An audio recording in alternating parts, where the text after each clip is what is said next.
বাজারে প্রয়োজনীয় প্রায় সব পণ্যের দাম বাড়তি।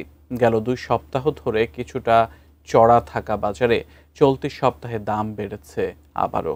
1 সপ্তাহ ব্যবধানে নতুন করে বেড়েছে পেঁয়াজ, ডিম, আদার দাম। দাম বাড়তি ডাল, চিনি ও গুঁড়া দুধেরও।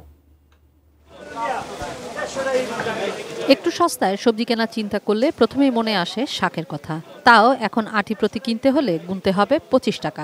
ছুটির দিনের বাজারে রাজধানীর নানা বাজার ঘুরে লাল শাক আর পুঁই শাকের দামে তারতম্য পাওয়া যায়নি।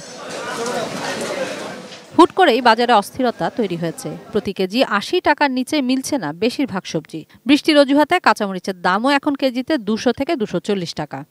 20 টাকা 25 টাকা দিতে বাইরে গেছে। সব সবজি 20 টাকা 25 টাকা দিতে বাইরে গেছে। সবচেয়ে বেশি দামের সবজি ছিল কাঁচামরিচ। গেল সপ্তাহে ডিমের বাজার স্থিতিশীল থাকলেও এখন বাড়তি। পিস প্রতি প্রায় 1.5 টাকার বেশি গুনতে হচ্ছে। আমরা গেছে সপ্তাহে 120-25 টাকা বিক্রি করছি, কিন্তু এই সপ্তাহে 130-135 টাকা বিক্রি করে দিতেছে। কোরবানি ঈদের পর বেড়ে যাওয়া চালের বাজারে নতুন করে দাম না বাড়লেও মোটা চালের দাম কেজিতে 60 টাকা।